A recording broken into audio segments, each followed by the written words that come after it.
Today, as usual, we have our live audience from the Upgrade Collective. Go to daveasprey.com if you'd like to be part of the live audience and ask me questions and help me ask questions of our guests. Today's guest is going to talk about something that's not very comfortable, but something that is more real than some of the things you may have heard about in the news over the last couple of years. And that is a major epidemic of teen mental health problems and even suicide. So we're going to go deep with an expert today, a guy who's lived a very long and learned life, about what's driving this. And as a father of teenagers myself, this is something that I don't want affecting my kids. I don't want it affecting their friends. I don't want it affecting anyone on the planet, because I was a pretty miserable teenager, to be true.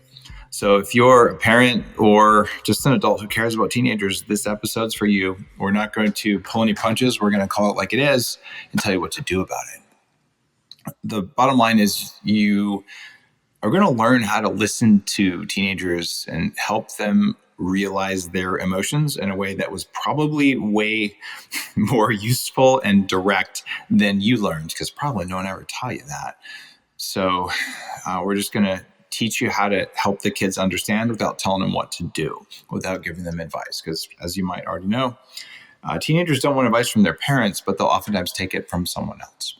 Our guest is Dr. Mark Goulston, retired psychiatrist, former UCLA professor of psychiatry, who had a subspecialty focus on suicide prevention. Oh, and he's a FBI and police hostage negotiation trainer from earlier in his life. The technique we're going to learn today is called surgical empathy. And it's an approach that helps people reach into the core of their pain. You don't have to go all the way with teenagers on that, but we're going to talk about it. And I will tell you, because I was on his show, Mark's a wizard. He goes deep and he can see things just by looking at you the way you'd expect from someone with more than 3 decades of work helping other people see the invisible inside themselves. Dr. Mark, it's an honor to have you on the show. Well, thank you for having me on. And maybe between the two of us, we'll ease a little bit of mental health issues that are going on in our youth and our teenagers, young adults, and maybe even save a life. You just never know. And there was a video clip that I wanted to show. Can I tee that up? And then, yeah. A friend of mine, Jason Reed, he's a serial entrepreneur. He's a black belt. He started 25 businesses. Many of them failed, but many of them succeeded. But 4 years ago, his son, Ryan, just after his 14th birthday, died by suicide. And Jason has never been depressed, so he didn't understand this.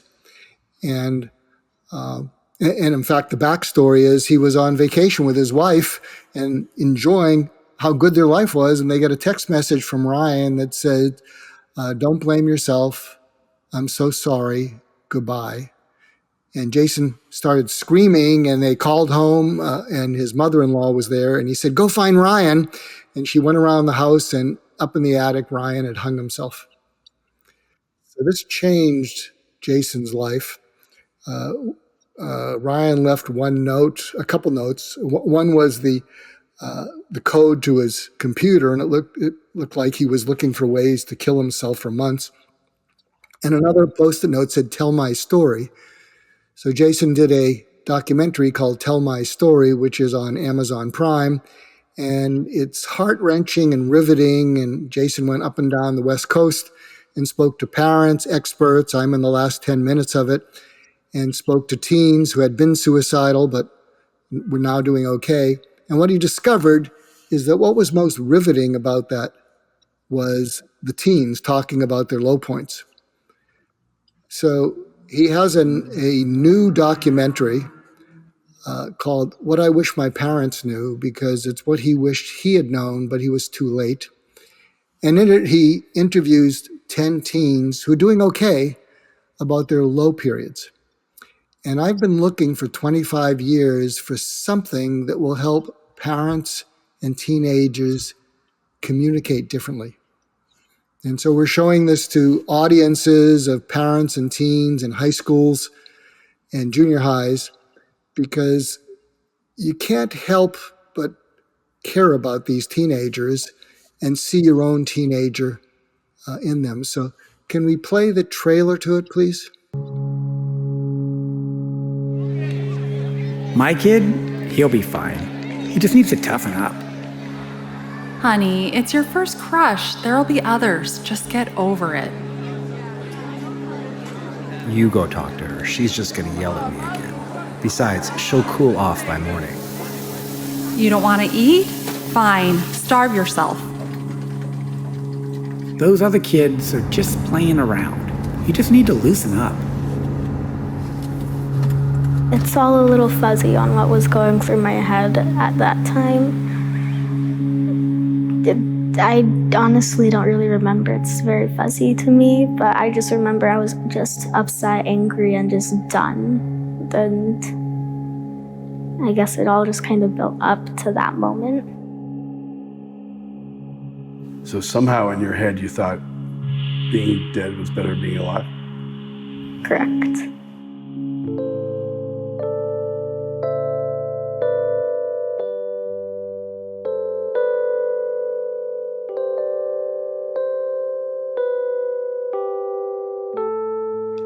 I felt like I wasn't supposed to cry. I felt like I wasn't supposed to tell people how I was feeling. I felt like that was weakness.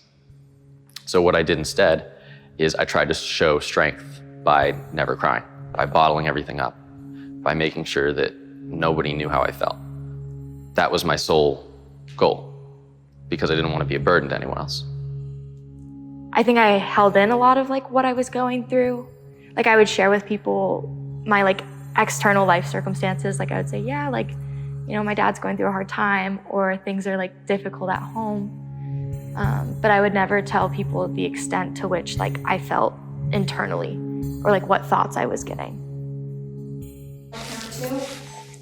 Camera 3. So when I was 7 and 8, I would say that's when I first realized that something with me was different than what I was told to believe.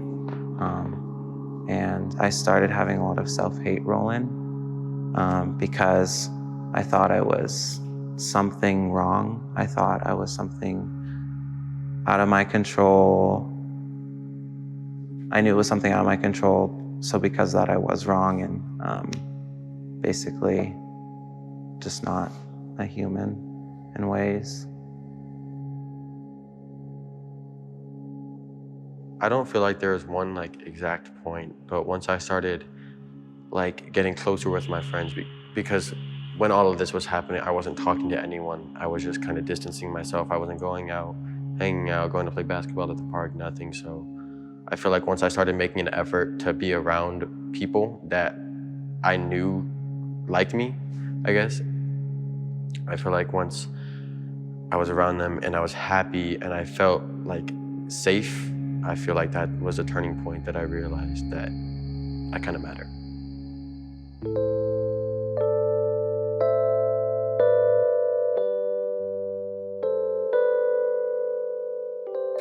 Dave, as I listen to that, I'm reminded when I was practicing, I would occasionally ask people, what seems to help? Let's do more of that.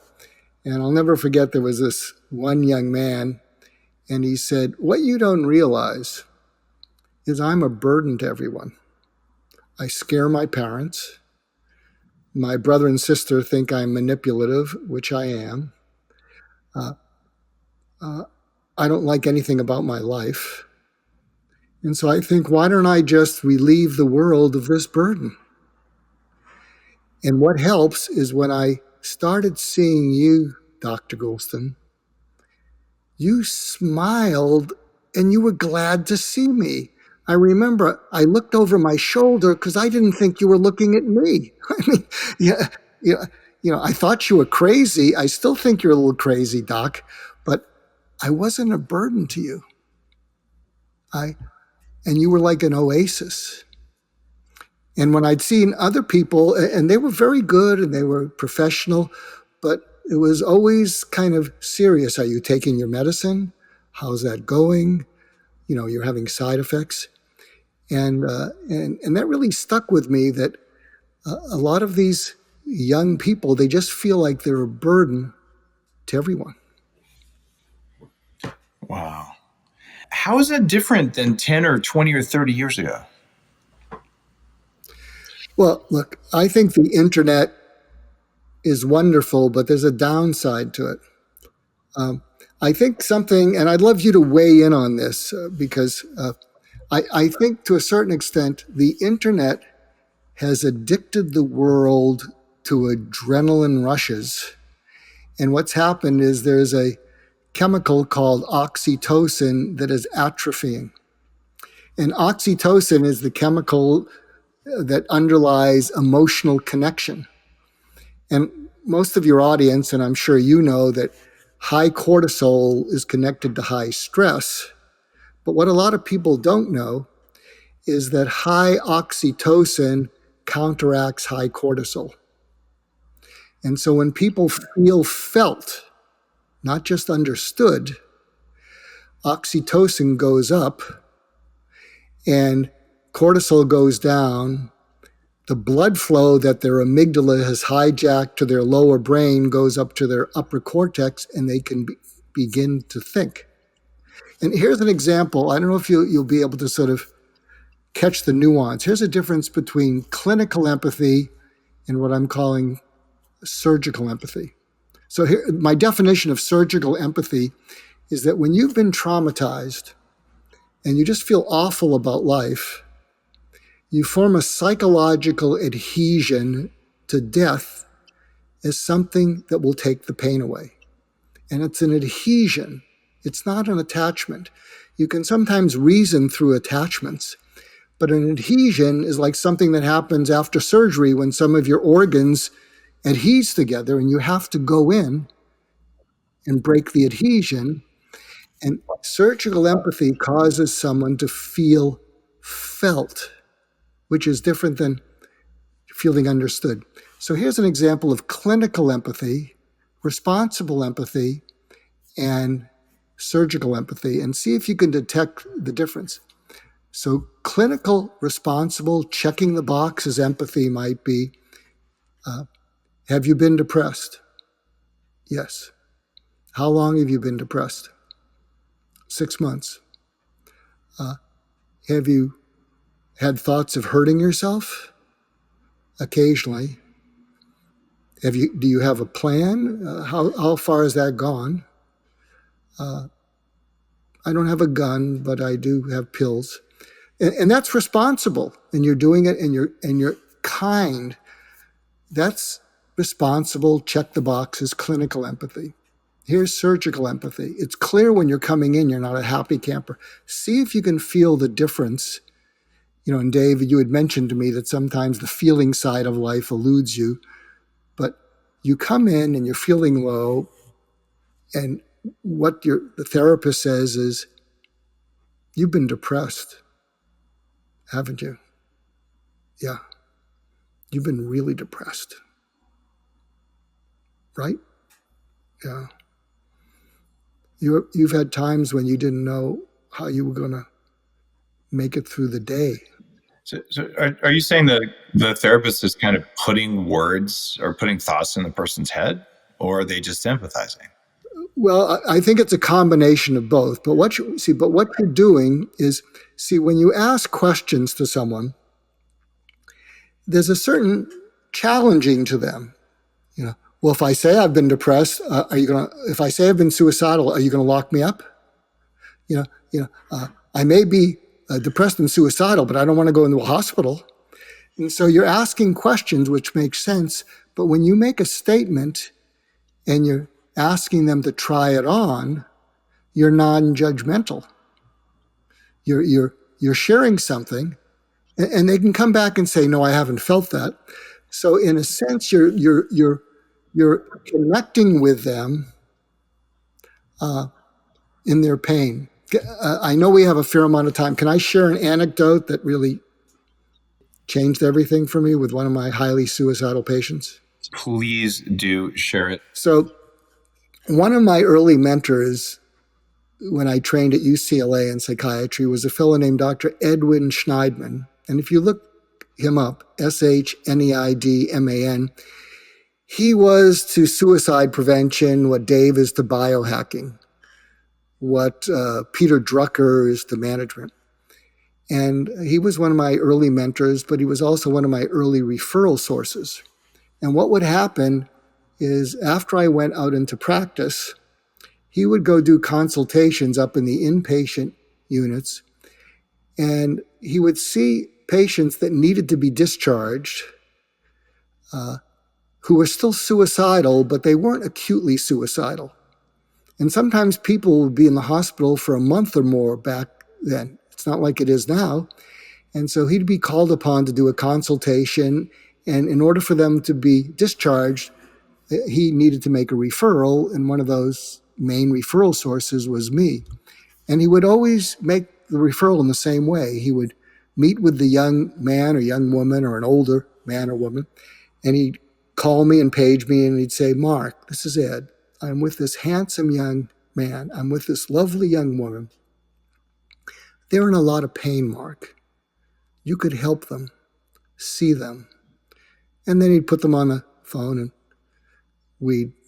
they'd be discharged, and I'd see them. One of those patients I'll call Nancy, and she had made several suicide attempts prior to my seeing her, and she'd been in the hospital several times over the years before. And I was seeing her for about 6 months, and I didn't think I was helping her at all. But she came, and that was probably the longest she'd gone without a suicide attempt. And she didn't make eye contact, Dave. So if you're looking at me and I'm Nancy, this is her. She's not exactly catatonic, but she's not all there. And in those days, I used to moonlight at a state hospital, Metropolitan State Hospital in Norwalk, California. And I would cover for other psychiatrists. I'd do admissions. I'd be called to the inpatient wards to write orders. And sometimes I wouldn't sleep for 24, 30 hours. And when you're sleep deprived, and you can tell us the science behind this, your physiology kind of acts up on you. You know, your teeth get a little loose, your sphincters get a little loose. I won't get any more graphic than that. And so there I was having moonlighted for one weekend, and I hadn't slept for 24 hours and maybe longer. And there's on Monday, it's Nancy. She comes in just as she always did. And as I'm seated with her, and she's not looking at me, all the color in the room went to black and white. So I'm looking at the room, and it's not color anymore. It's black and white, and I'm feeling these chills, and I thought I was having a stroke or a seizure. So I'm a psychiatrist and did a little training in neurology, so I did a neurologic exam on myself to see if I was having a stroke or a seizure. So I'm, sticking my finger out to see if I'm seeing double. I'm tapping my elbows, I'm tapping my knees, and I'm all there. And I thought, I'm not having a stroke or seizure. Then I had this crazy idea that as I was looking out in the world, I was looking at the world through her eyes, feeling what she felt, black and white and cold. And so I leaned into it, and it got colder. And then because I was sleep deprived, I said this, "Nancy, I didn't know it was so bad, and I can't help you kill yourself. But if you do, I will still think well of you. I'll miss you, and maybe I'll understand why you had to get out of the pain." And I thought to myself, did I think that or did I say that? And I thought, I think I just said it. I just gave her permission. And that was the first time, Dave, she looked at me. And she was kind of like this, And then she locked on my eyes. And I got a little paranoid. I thought she was going to tell me, "Thank you for understanding. I'm overdue." And I said, "What are you thinking?" And she locked onto my eyes like I'm locking onto yours. And she said, "If you can really understand why I might have to kill myself to get out of the pain, maybe I won't need to." And then she smiled, and I locked onto her eyes. And I said, "I'll tell you what we're going to do. I'm not going to give you treatments that you've been on that haven't really worked unless you ask for them. Is that okay? And she looked at me and nodded with a nod that said, keep talking. And then I looked into her eyes and I grabbed onto her eyes and I said, what I'm going to do instead is I'm going to find you wherever you are. And when I find you, I'm going to keep you company there, because I don't want you to be alone. Would that be okay? And then her eyes got a little watery and she nodded. And I think we turned a corner. Now, a lot of you listening in will say, this guy's giving me the eewee-jeewees. We can't do this. We're just regular people. So I want to give you tactics that you can use if you're worried about someone. And if you're a parent and you're worried, or you're a sibling of someone you're worried about, or a spouse, here is the script. You can modify it, but this script will work pretty well. If you're a parent and you're worried about one of your kids, do this when you're doing an activity. Do not do a heart-to-heart talk with your teenagers that they don't initiate it. It is nails on a chalkboard. If you have a teenager and you do that, they don't like it. So when you're doing an activity together, here's the script. Hey, honey, all of us parents are worried about our kids. I'm worried about you.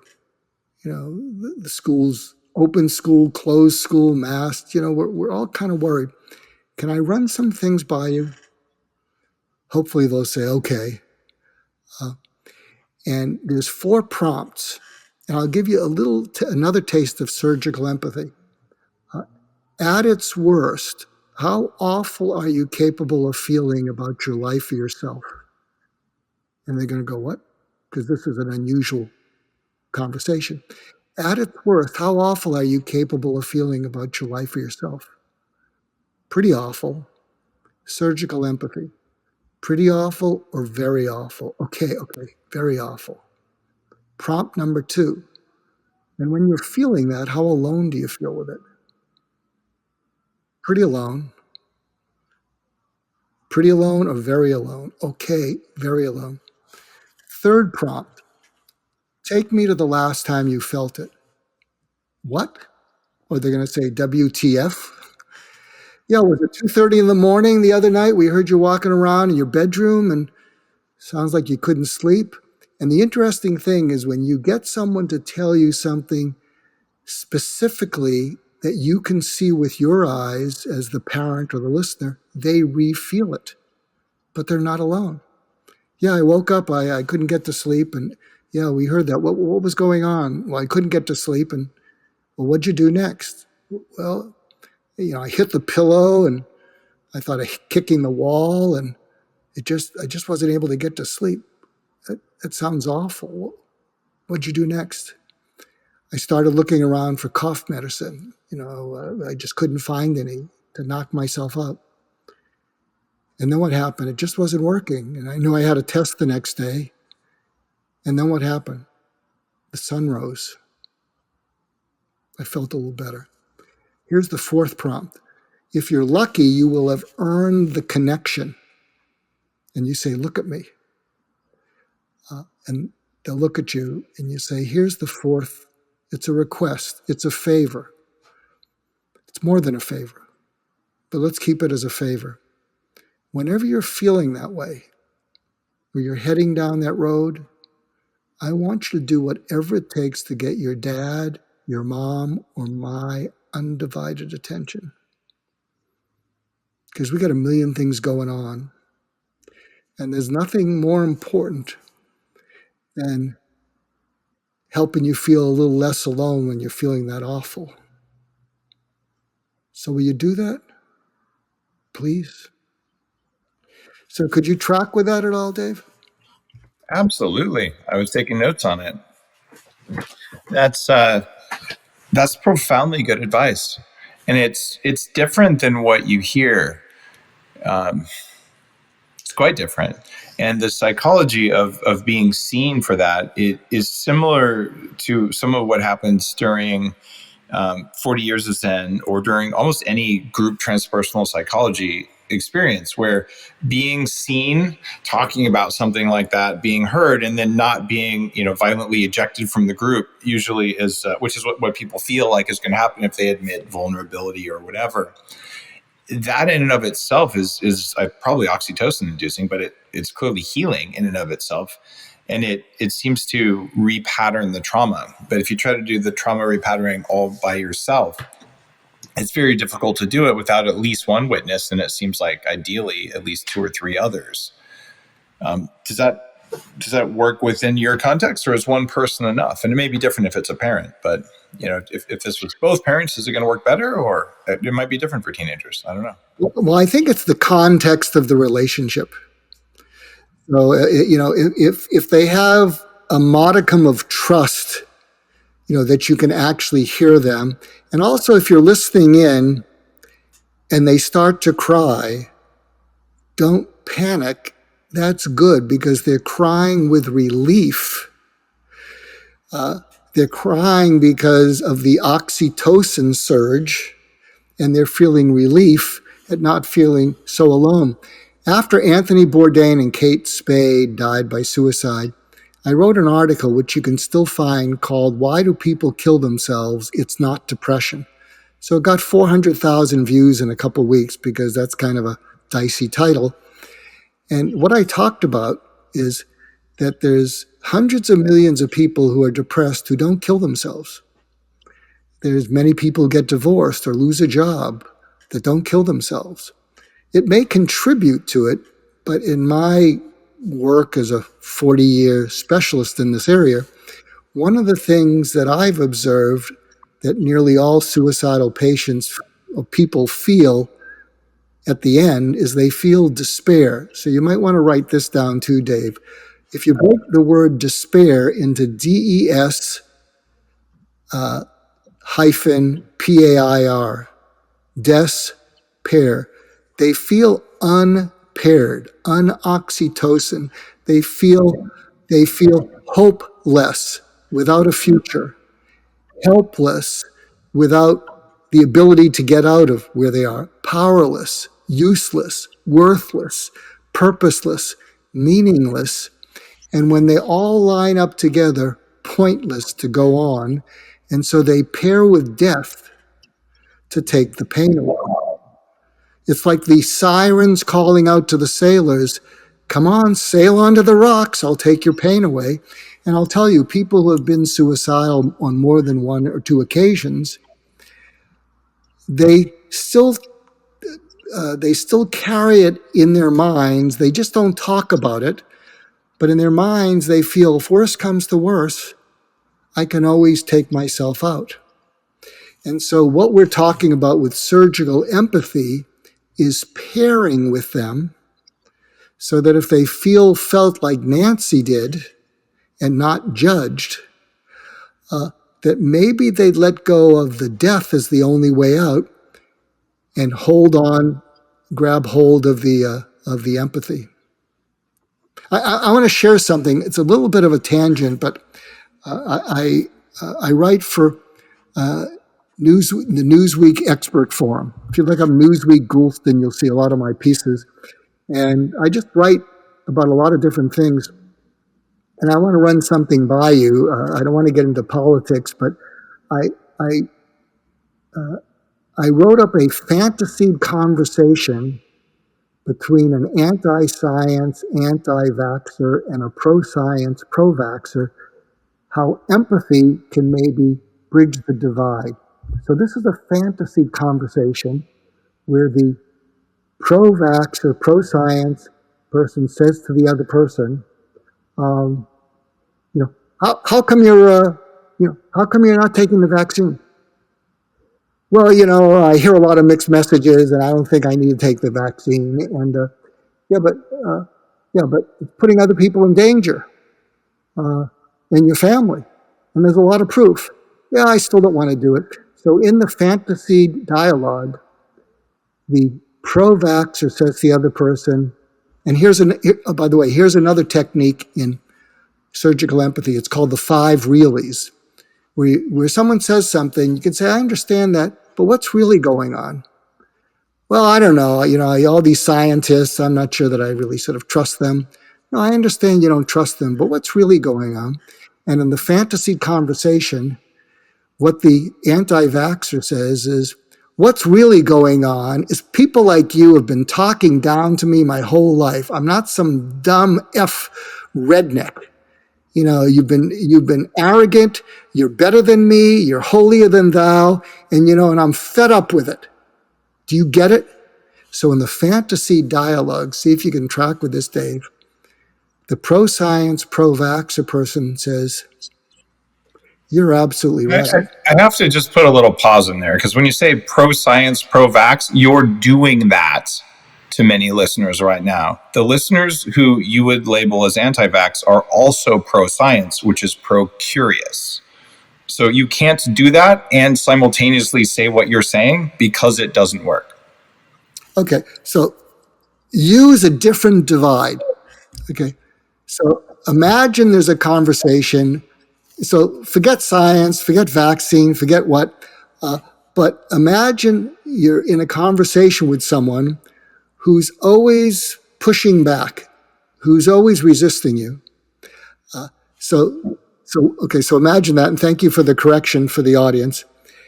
But what happened is the person who was talking down to the other person says, you're absolutely right. I've been talking down to you all my life. I've been putting people like you down all my life because I'm scared.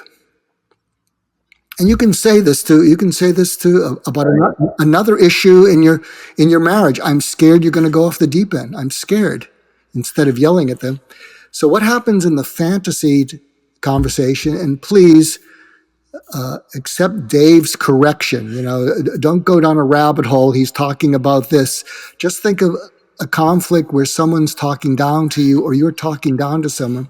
So what happens is you apologize and you say, I've been doing that forever because I'm scared and I'm wrong. I'm wrong.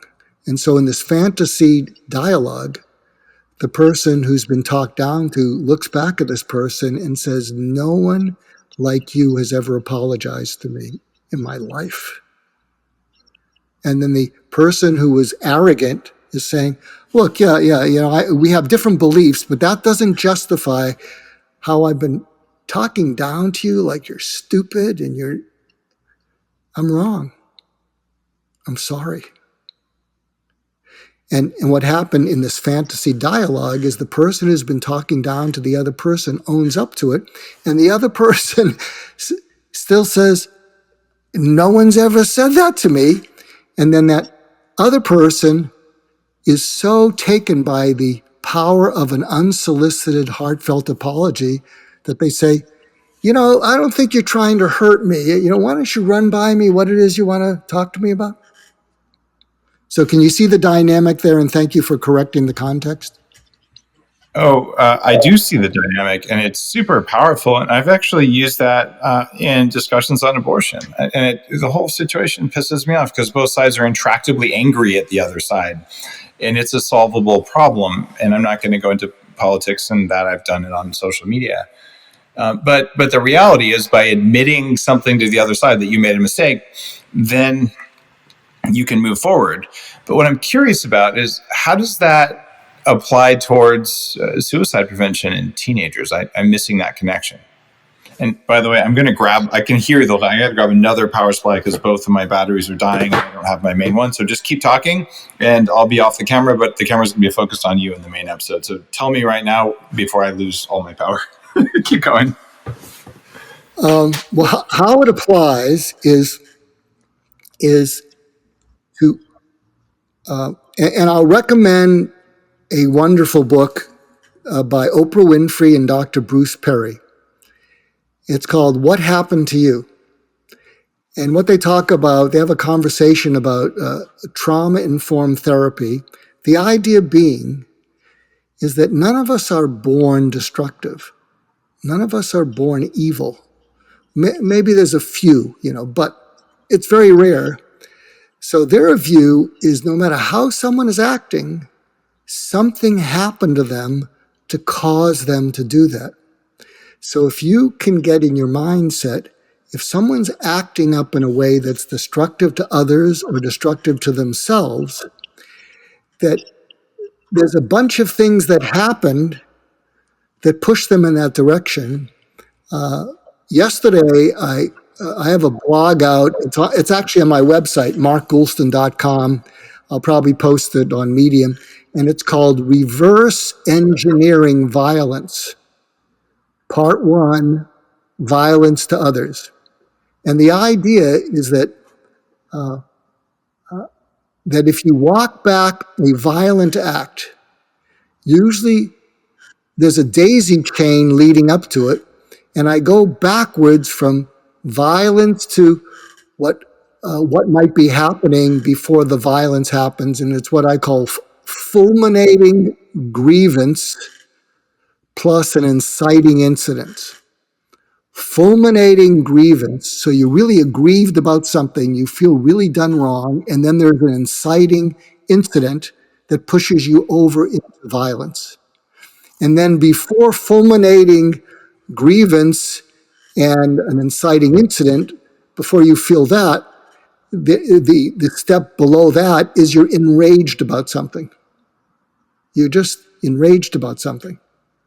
And then if you go backwards from that, you're outraged about something. So I make a distinction between outrage and enrage. In fact, I wrote an article that talks about the outrage-enrage bifurcate. And what that means is when someone outrages us, if we don't have self-control, it can cross over into enraging us, which can then lead to violence. But instead, what most people will do is they do something that I call the outrage-enrage bifurcate, meaning they will clamp down on being enraged before they act on it. But there's a cumulative effect, by the way, if people are treating you in a way that's outraging you all the time, it's building feelings of being enraged inside. And so that can push you over the edge. And then if you go backwards before that, and it's all in this article, Reverse Engineering Violence, if you go backwards before outrage is infuriated. So when someone cuts you off in traffic, you may not be outraged, but you could be infuriated. And then before infuriated is just plain angry. And then the most important thing, which we don't get to before anger, is there's been an injury to you, you feel hurt, you feel hurt, and you feel afraid. But what happens is you cover up feeling afraid with anger so that you don't feel vulnerable. In fact, I would argue that every single time that you're experiencing anger, it always has fear behind it. And that's kind of a core teaching at 40 Years of Zen. It's not visible to you. Like, it feels like anger, but if you go deep on it, oh, look, what was inside there? But you're not going to know what's inside an egg until you crack it. So I'm with you there, but how do we take that to kids? Our kids are feeling angry, but they're really feeling afraid. What are they afraid of now that they weren't afraid of 20 years ago when they weren't all doing this? Well, I think if you lead with kind of some of the examples I'm giving you, if you go to your teenager and say, and I'll tell you, there is a real power to an earnest, unsolicited apology.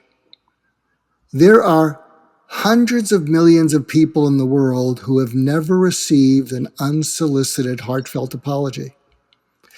And if you go to your kid and say, and there's something that I call assertive humility.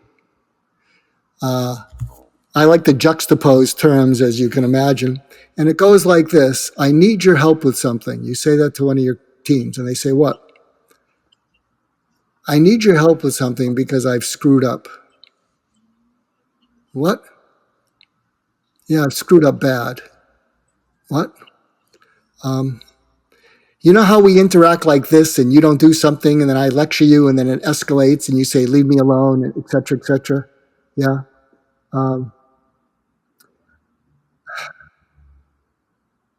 I am not pausing to think of what's going on underneath that caused you to do that. It just jumped down your throat.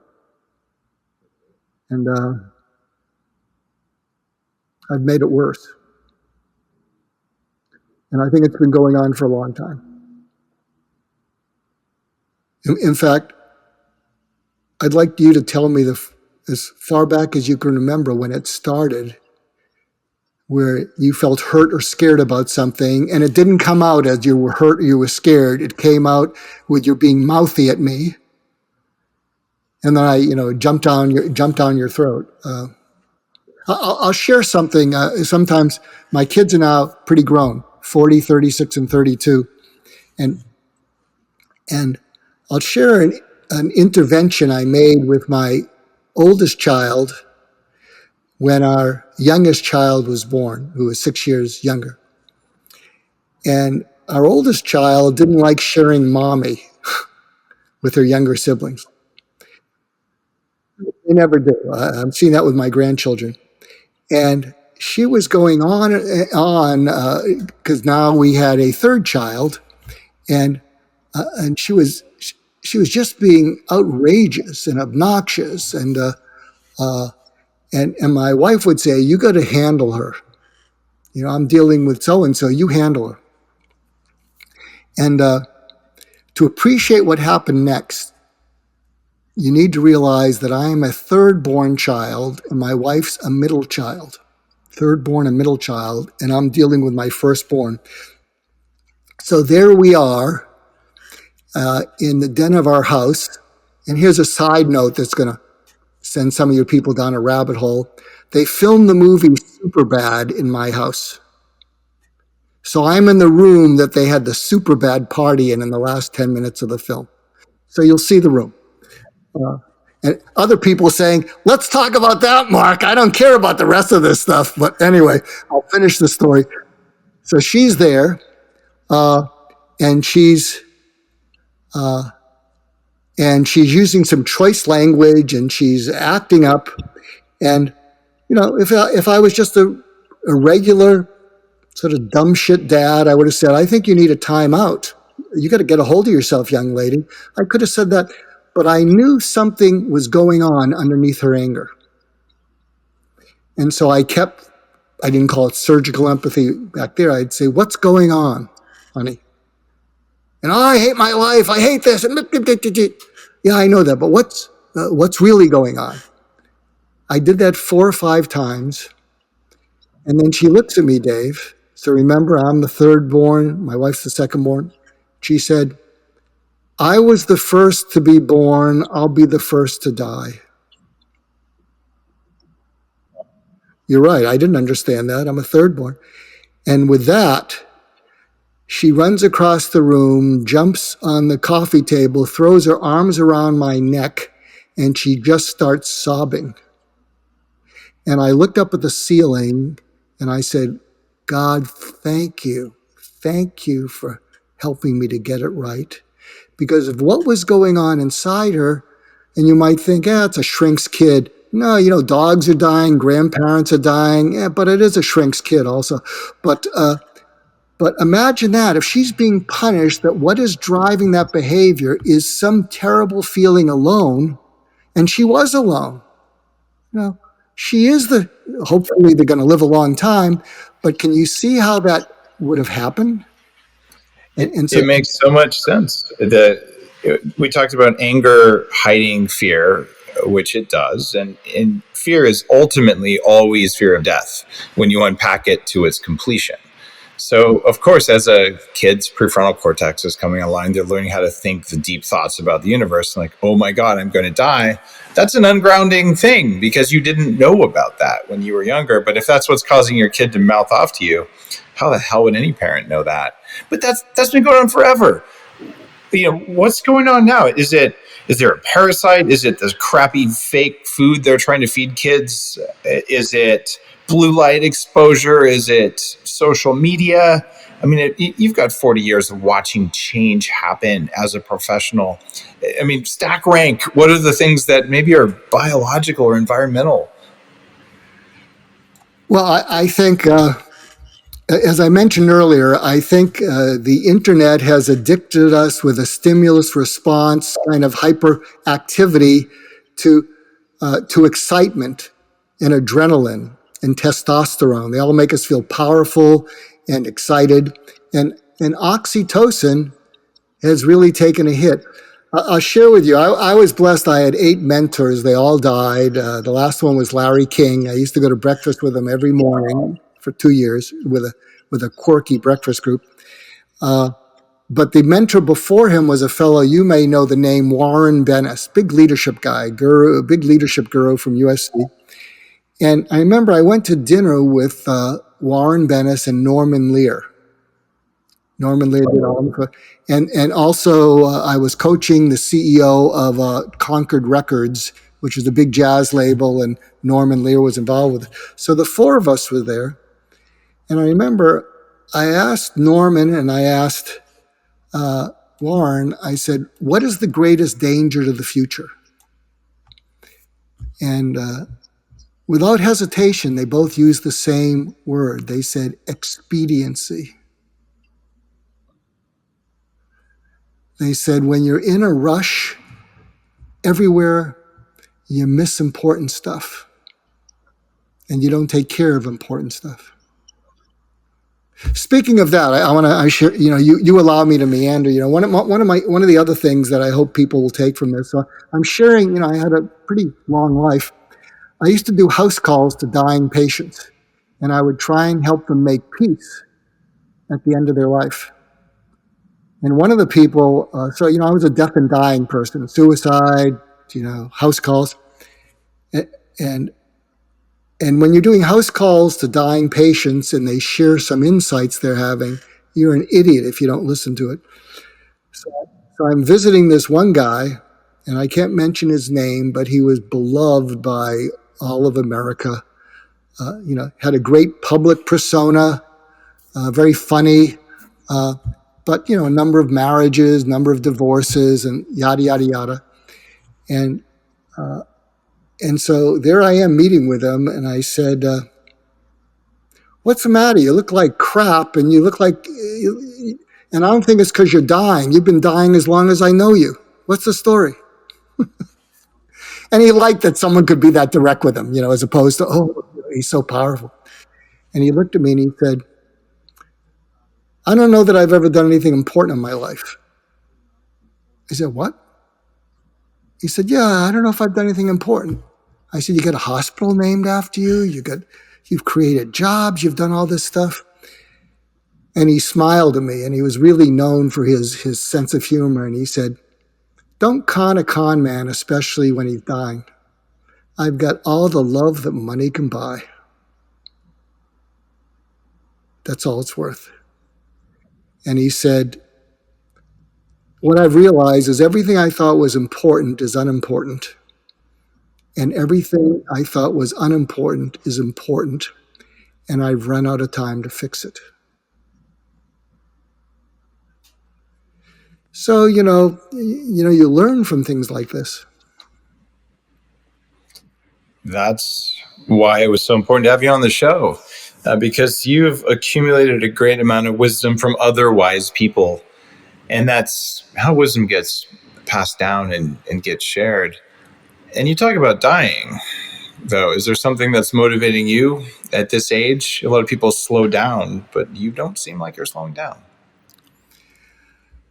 I won't go into it. I have a health condition that's going to shorten my life. So I won't go into it, but I am told that I have a bunch of years left. But I don't have time to waste. I just don't have time to waste. And I'll tell you something that I realized. Relationships are really important. Someone I had on my podcast, I had you on my podcast, and you were wonderful. I had a fellow named Robert Waldinger, and he gave a TEDx talk in Boston, has 43 million views, about what makes for a good life. He has a new book coming out, The Good Life, and he is overseeing a 75-year story started by George Vaillant from Mass General and they followed people for 75 years. And what the research shows, beyond everything, and you may take issue with this because you're the biohacker, he said, at least in the study, what they realized is that the most important factor is positive, loving relationships. And that you can have a long relationship, but if it's bitter, that's not good. But loving, positive, so what I just told you is relationships mean everything to me now. You are correct. From the perspective of biohacking, it's just changing your environment around you so your body will work better. And relationships are a major part of your environment. So we talk a lot about leadership around personal dynamics with your primary partner, if you have one, and the people you surround yourself with. They're one of the biggest environmental variables, just like good food and clean air and sunshine and things like that. If you have good food, clean air, and sunshine, and your friends are all punks who are constantly taking you down, you're probably going to be calling a therapist and talking about why you hate your life. You got to get that one right. So absolutely true. And that's probably the hardest thing. But you did something weird. It appears that during your life, you took your time. You didn't practice too much expediency as you're accumulating this wisdom. But now that you're in your later years, you're actually doing expediency as much as you can. Is that intentional? Did it just happen that way? Because it's pretty different than the way people do it now. It is intentional because I never scaled anything I know, because researchers would sometimes want to send me their kids, researchers from big universities, and I'd say, do you have any interest in, because none of my patients died by suicide, and I said, do you have any interest in trying to figure out what it is that I'm doing? Help me to understand it. And they said, well, if it's not evidence-based and you don't have a control group, we can't look at it. And I'd say, well, why don't you just send your kid to your university? It's pretty famous. And they'd say, we don't have your track record. And so then I would just default to send me your kid. So I learned a fair amount. I'm trying to get it out there because I hope it's valid. I hope you found something of value in it, Dave, that added to your wisdom, hopefully. And I'm just trying to get it out there. Absolutely, Mark. Scaling wisdom is very difficult to do. And I mean, you've spent a lot of time, it sounds like, not just with patients, but because you're at a big university, you were teaching, right? And teaching is I was a supervisor, so I didn't do research. Okay. So I was assistant clinical professor, which meant I supervised residents in psychiatry.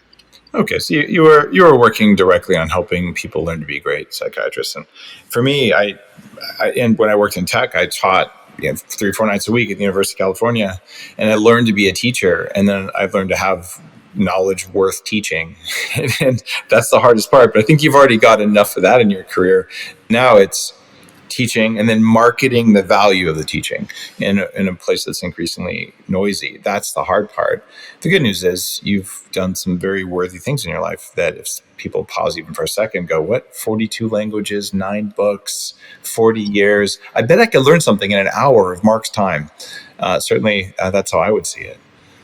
So I appreciate you taking the time to come on the show and to share this knowledge. I think those 4 questions are profoundly important for parents. I'll definitely try them out on my kids. And I think there's a lot more wisdom that you have on your show as well, which is not a suicide-focused show. I would just call it a wisdom-focused show. And I would invite people to check that out as well. So thank you, Mark. That's my wake-up call. So you can find that, and Dave's will be going. Can I end with I collect quotes, and again, this is sort of a tangent, but you've invited me to be a little tangential, so hopefully there's some way of connecting the tangents. As I said, I collect quotes, and there's a quote that I collected from a Dr. Shawnee Duperon on forgiveness. She has something called Project Forgive, and she refined it, so I don't think she's the originator of it. But it's forgiveness is accepting the apology you will never receive. Oh, and I'll just share it. When she told me that, my head just spun around, and I'll just end with an anecdote, because both my parents have died, and my father could be a little bit on the critical side. And one of the things that he would often say to my brothers and I, if we brought up something, especially for me, if I brought up anything creative, was, what makes you think you know anything about anything? It was a pretty dismissive kind of comment. But I applied the apology as soon as I heard it from her to him. And he's been dead for 25 years. And this is the apology, is, remember when I used to tell you you'd come up with a creative idea? What makes you think you know anything about anything? And I said, yes, that's why we're doing this exercise, and you've been gone. He said, I knew numbers, but there's a lot about life I didn't know. And you brought up things that I didn't know, and it made me nervous. And instead of being curious and letting you teach me, or sending you over to some other parent who knew what you were talking about, you made me feel less than. I was talking about myself. And what you've done with your life, how you've spent it, lives you've saved, I'm not only proud of you, I don't deserve you as my son. And here was the interesting thing when you apply this. I then apologized to him for having a chip on my shoulder. I said, I should have known better. I'm a shrink. And you did the best you could. You did the best you could with what you had, and you provided for us. You were worried whether you could provide for us, and you did that. You were a little bit critical, but you really didn't beat us too much. And I'm sorry I held it against you. And I just want you to rest in peace. That is a profoundly powerful forgiveness. And forgiveness is at the heart of turning off all the notifications that pop up in the voice in your head. And to do it right, as you did, you got to forgive the other party, but you also forgive yourself for your role in it, which is what you did there. And that's what permanently turns off the voice in your head that got installed without your permission. And teaching people that knowledge is as important, I believe, as the suicide prevention stuff. Because if you walk around for 100 or 150 years, like some of us are going to do, and the entire time, half the voices in your head are things that are unforgiven, you didn't really succeed in living a long time because you weren't doing it right. So there's always room for more forgiveness when you identify what needs to happen, and that turns off the anger and turns off the fear. So what a profound story, and what a profound way for a parent to forgive their living children, or a parent to forgive themselves for what they do with their living children, and vice versa. Thank you, Mark. Thank you, Dave. Your book, by the way, we talked about your show. Your book is called Just Listen, Discover the Secret of Getting Through to Absolutely Anyone. And I got to say, 40 years of listening to patients, you must have learned how to listen. So that is a worthy book. So thank you again. Well, thank you. And thank you for listening and giving me a long leash. I took advantage of it. That's what the show is here for. My job is to ask the right questions, and then also to learn and to listen. And I don't want to have people on the show who don't have anything to teach, anything of value to offer. You've done so much good work for real, and you're sharing in a very meaningful and open way the comments from the Upgrade Collective who are listening are full of hearts and awe and wow. So you're connecting in a way that most people don't do anymore. So keep doing that, and it has a ripple effect, I believe, that's much larger than what you'll see. Yeah, I'd like that very much, Dave. It's happening. Thanks again, Mark. Thank you. You're listening to The Human Upgrade with Dave Asprey.